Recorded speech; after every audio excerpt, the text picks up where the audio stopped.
What is going on, guys? In today's video I will show you the top 5 new best classes in Dark and Darker. So this game in general has bunch of fun and overpowered classes to play, and we have a very unique variety to choose from. But the big question is, which classes are actually good for you and the specific activities that you want to do. So I've done a bunch of testing and here are the best classes that you should try out. So for the first class we have the Bard.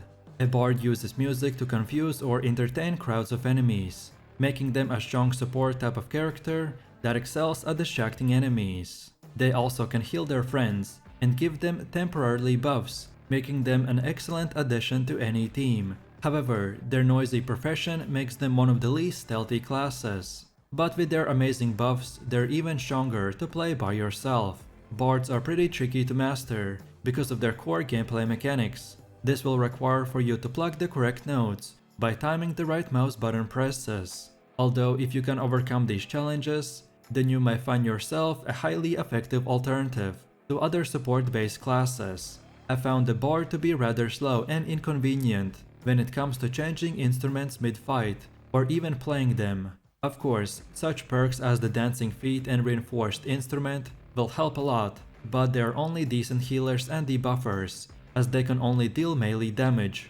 It would be best to use Bard alongside the Cleric, boosting its Clarity stat, which would be much more useful in the group play. But with that said, as you can still do damage while being a support, and the smallest impact for your gameplay comes from the gear that you're wearing, so this is a very powerful class to play for every single content. Bard's pros are that he has very good crowd control, he has very powerful buffs, he has the highest potential luck stat, and lastly, he's a very good swordsman. And for cons, he has low damage bonus. He's very loud, so enemies will be able to hear you much easier, thus having a higher risk to get third-partied. And finally, you will be substantially weaker if you don't utilize your OP buffs. Next up we have the Fighter. If you like to fight with your fists, but don't want your stealth to be affected as much as it would be with the Barbarian, then the Fighter class is for you. He is the only class with 2 starter items, which is a sword and a shield. Not quite as strong damage-wise as the Barbarian, and with lower health, but the Fighter has better agility, so they're more balanced and stronger overall. Which specific Fighter perks and skills you equip will also reflect this balance, as it covers a wide range of playstyles, whether increasing your movement speed, reducing damage taken, or recovering your HP slowly. You can mold the Fighter around your strengths and weaknesses. He's got access to a vast selection of both weapons and armor, which allows you to achieve balance and flexibility. Its dual wielding perk allows you to equip a weapon in each hand, thus increasing his damage output.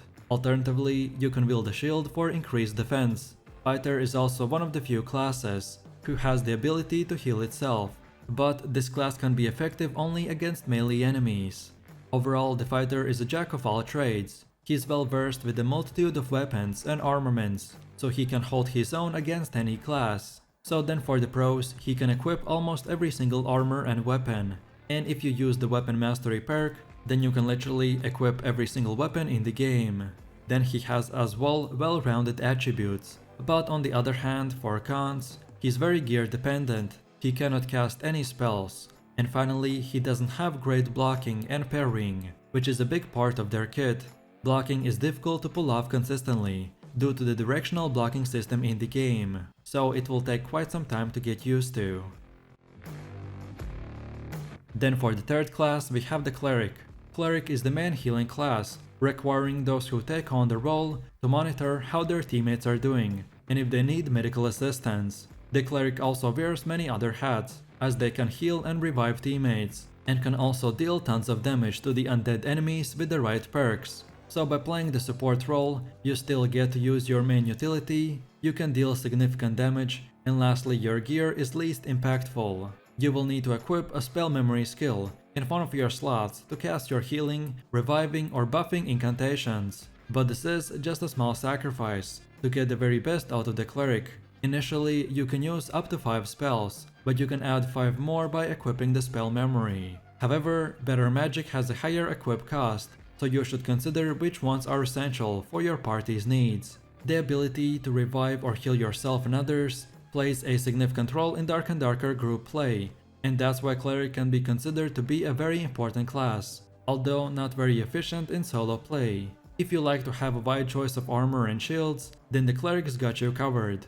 Its best perk is the Undead Slaying, which boosts all of your damage against the undead by 20%, and his best skill is the Undead Purification, which functions like an AoE against the undead. So overall for pros, we can cast healing and protective spells. You're able to equip plate armor and blunt weapons, as well as having the ability to resurrect an ally without consuming an altar sacrifice. But then for cons, he has very slow attack, interaction and movement speed.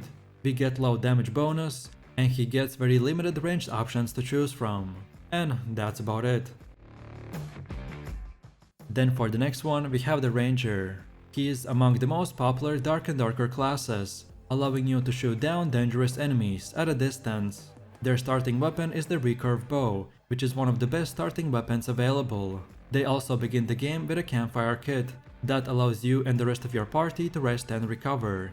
That is, if you can find a secluded enough place to do it safely. Generally, the Ranger's perks and skills rely on using the ranged weapons and attacks. For example, you can fire 5 arrows simultaneously in a spread pattern with the multi-shot skill, or perhaps speed up your next projectile when attacking with a long-ranged weapon. If your party has a Cleric, then the Ranger is a fantastic companion class that can spot danger from afar and replenish their allies' healing spells. This class is amazing for solo and group content, as ranged damage allows you to deal with enemies at a distance, and thus protecting you from receiving damage, of course unless you get overwhelmed. This is where Ranger becomes very valuable, especially since he can shoot through holes in doors. The Ranger's best perk is tracking, which allows you to detect enemies' footsteps, and its best skill is the multi-shot, which allows you to shoot 5 targets at once. Rangers can also heal themselves by foraging food or by setting up a campfire. Overall for pros, we have that he is relatively quick with the bow. As I've mentioned, he can track enemy footsteps and set up traps. He also has the ability to quickly start campfire, and if you use the Fill the Ration skill, then you will receive high burst healing. But then for cons, he has very few of them, which is that he cannot equip most melee weapons, and he has very low damage if you do choose to wield that melee weapon. And finally, you never want to be close to your enemies, so you will have to always constantly run and shoot. And for the last and final one, we have the Druid. Druids in Dark and Darker are more combat-focused alternative to the Cleric class, with the ability to shapeshift into various forms. This transformation will give you great combat potential, and the ability to cast spells to heal yourself and allies. They also offer the ability to zone enemies using the Chant, Entangling Vines and the Thorn Barrier spells. They have high mobility and also are great at running into and running from combat. Overall, Druid's weapon of choice are the Staff and Spear. And for pros, they have that, they're able to shapeshift into various animal forms. You can as well utilize nature spells for healing. They're excellent at using spacing and zoning tools, as well as having the highest mobility in the game. And finally, you have a very powerful escape perk called the Dream Walk. So when you take damage while in the human form, you gain 5 magical power for 3 seconds and become spiritual. This will allow you to pace through targets and become invulnerable, so you can't take any damage. But of course, at the same time, you won't be able to attack and use skills either. And then for cons, we have very limited equipment choices, but at the same time very dependent on that gear. So for more Dark and Darker videos, check out my channel, and if you enjoyed this one, then click like, subscribe and comment, and I'll see you in the next one, so take it easy, peace.